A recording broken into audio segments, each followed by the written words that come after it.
Un squelette de mammouth en lévitation à l'ombre de la cathédrale, de quoi forcément susciter la curiosité des Strasbourgeois mais aussi des touristes. Did you expect Vous vous this? attendiez à ça? No, not at all. Non, pas du tout. Do you know what is it? Vous savez ce que c'est? No, Non, not pas yet. encore. Alors on vient de Beauvais et non pas du tout. On allait prendre le bateau et on s'arrête justement pour voir ce qui se passe. Parce que ça nous intrigue un petit peu. Je suis strasbourgeoise et je me demande ce que c'est, si c'est une installation artistique ou un vrai squelette. Les deux, évidemment. C'est un vrai squelette de mammouth. À mon avis, c'est un des plus beaux squelettes et des plus grands squelettes de mammouth qui a été monté. On estime qu'il vivait entre 40 et 12 000 ans. Donc c'est contemporain de l'homme préhistorique.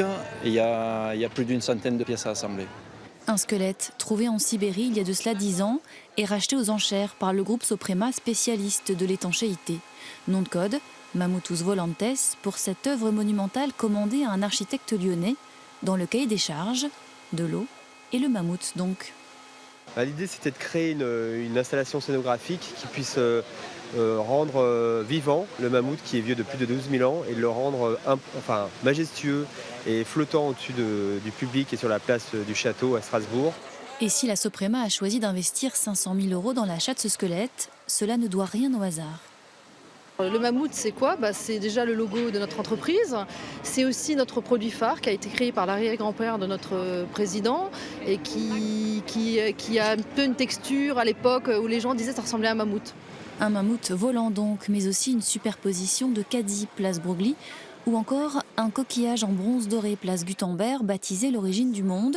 En tout, plus d'une vingtaine d'œuvres sur une quinzaine de places strasbourgeoises, des œuvres financées par des industriels. C'est l'idée de l'opération L'Industrie Magnifique qui démarre le 3 mai.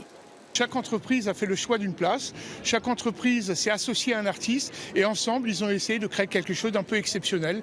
Ils ont essayé de créer quelque chose pour faire vivre cette ville pendant 10 jours différemment. Mécénat et belle opération de communication, autrement dit, les industriels aimeraient faire eux aussi de vieux os.